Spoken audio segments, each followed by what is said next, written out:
Vi har været ude på Viby Skole og lave en introduktion til rugby gennem 4 simple principper. Og de 4 simple principper, det betyder faktisk, at spillerne er i aktion fra det allerførste sekund. Der er ikke så meget snak. Jeg fortæller ganske kort omkring the legacy of rugby, omkring William Webb Ellis og alt det her, men så er vi faktisk i gang med at spille direkte bagefter.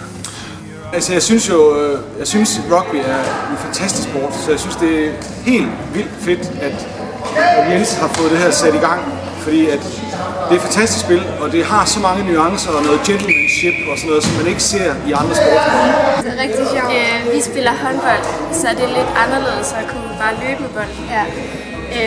Og ikke skulle drible ligesom i håndbold, så det var lidt anderledes. Jeg synes, det er rigtig sjovt.